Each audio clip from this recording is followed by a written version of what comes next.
Balde. তো এটা ভাই বলতেই হচ্ছে যে সিকান্দারের টিজার ভাই বরবাদের কাছে হেরে গেল। তো হয়ে গেছে আমি সফর। তো বরবাদ এবং সিকান্দারের টিজার নিয়ে আজকে কথা বলবো কিছু। তো বরবাদ এবং সিকান্দারের টিজার নিয়ে অলরেডি আমি কিছুদিন আগে একটা ভিডিও বানিয়েছিলাম, যে ওইখানে বলেছিলাম যে সিকান্দারের টিজার যখন আসবে এবং কি বরবাদের টিজার যখন আসবে তখন দুইটা একটা কম্পেয়ার ভিডিও বানাবো যে কোন টিজারটা এগিয়ে থাকবে আমার মতামতে। তো ফাইনালি সেই দিন এসে গেল। সিকান্দারের টিজার এবং বরবাদের টিজার ভাই অলরেডি রিলিজ হয়ে গেছে, 2 দিন হয়ে গেছে। তো এখন আমরা অ্যাকচুয়ালি কম্পেয়ার করবো যে বরবাদের টিজার বেশি ভালো হয়েছে না সিকান্দারের টিজার বেশি ভালো হয়েছে। তো আমরা মেগাস্টার শাকিব খান এবং কি সালমান খানের সাথে জীবনেও কম্পেয়ার করবো না, কারণ সালমান খান হলো অনেক বড় একজন বিগ স্টার। তো তার সাথে কম্পেয়ার করা শাকিব খানের এটা মানায় না, এটা ভাই সম্ভবও না। আজকে আমরা সিনেমা কম্পেয়ার করব। তো শাকিব খানের বাংলাদেশের সর্বকালের বাজেটের সিনেমা বরবাদ হতে যাচ্ছে।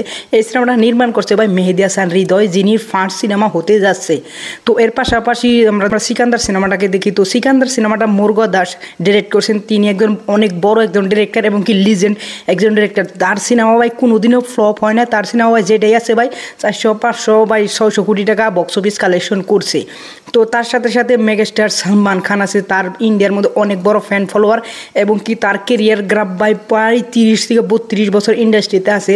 আর তার নাম নিলে ভাই একটা সিনেমা হিট হয়ে যায়, নর্মাল সিনেমা হলেও। এক্সাম্পল হিসেবে তোমরা নিতে পারো কিসিকা ভাই কিসিকা জান, একবার ফ্লপ সিনেমা, সেই সিনেমাটা ভাই 200 কোটি টাকা বক্স অফিস কালেকশন করছিল মাত্র সালমান খানের নাম আছে বলেই। তো আমরা এখানে সিকান্দারের টিজার এবং কি বরবাদের টিজারে কম্পেয়ার করবো। এখন বরবাদের টিজার যেটা আমরা এক্সপেক্ট করছিলাম তার থেকেও ভাই অনেক হাজার গুণ বেশি ভাই ডেলিভারি করছে মেহেদী হাসান হৃদয় এবং মেগাস্টার শাকিব খান তো বরবাদের টিমে। কিন্তু সিকান্দারের যেটা আমাদের আশা ছিল, যে এক্সপেকটেশন আমাদের ছিল যে মেগাস্টার সালমান খানের যেটা কামব্যাক হবে, ওই কামব্যাক আমরা টাইগার 3 দিয়ে উমিদ করছিলাম, কিন্তু টাইগার দিয়ে পাইনি। সিকান্দার দিয়ে উমিদ করছিলাম, কিন্তু ওই উমিদে আমরা যেটা এক্সপেকটেশন করছিলাম ওই এক্সপেকটেশন হিসেবে আমাদের মতামত সিকান্দারের টিজার ভাই বরবাদের কাছে হেরে গেছে।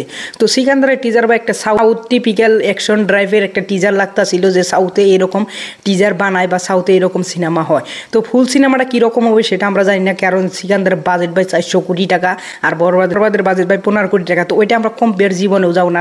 বলে যে শাকিব খান এবং সালমান খানের কম্পেয়ার করে, এটা কম্পেয়ার না, এটা আমরা সিনেমার টিজারে কম্পেয়ার করলাম। তো টিজার আমার কাছে বরবাদের টিজার বেস্ট লাগছে সিকান্দারের টিজারের থেকে, কারণ সিকান্দারের 400 কোটি টাকা যেটা বাজেট এবং মেগাস্টার সালমান খান আছে, যেটুকু এক্সপেকটেশন আমার ছিল ওইটুকু আমার ফুলফিল করতে পারে না। কিন্তু বরবাদে যেটুকু আমি মেগাস্টার শাকিব খানের এক্সপেকটেশন রাখছিলাম ভাই, ওর থেকেও ভাই আমার কাছে 100 গুণ বেশি আমাকে দিছে আমি যেটুকু এক্সপেকটেশন করছিলাম। তো ওভারঅল সিকান্দারের টিজার বরবাদের কাছে ভাই হেরে গেছে আমার মতামতে। তোমাদের মতামতে কী হয়েছে সেটা আমি জানি না, কিন্তু আমার মতামতে আমি পার্সোনালি যেটা খুব ভালো লাগছে, সব থেকে ভালো লাগছে ভাই বরবাদের টিজার সিকান্দারের থেকে। তো ওভারঅল বরবাদের টিজার ভাই এখানে জিতে গেছে। এবং ফেসবুকেও তোমরা দেখতে পারবে শেয়ার লাইক ভিউজ ভাই সিকান্দারের থেকে ভাই বরবাদের টিজারের বেশি। তো ওভারঅল বরবাদ ভাই এখানে উইন হয়ে গেছে আমার কাছে। তোমাদের কাছে কেমন লাগছে সেটা অবশ্যই বলে যাবে কমেন্ট বক্সে। আর যদি এই ভিডিওটা ভালো লাগে অবশ্যই একটা লাইক করবে, চ্যানেলটা সাবস্ক্রাইব করবে। আবারও তোমাদেরকে বলে যে এটা শাকিব খান এবং সালমান খানের কম্পেয়ার না, এটা কম্পেয়ার জীবনে আসেও না। তো এটা আমি বরবাদের টিজার এবং কি সিকান্দারের টিজারের কম্পেয়ার করলাম। Thanks for watching, by.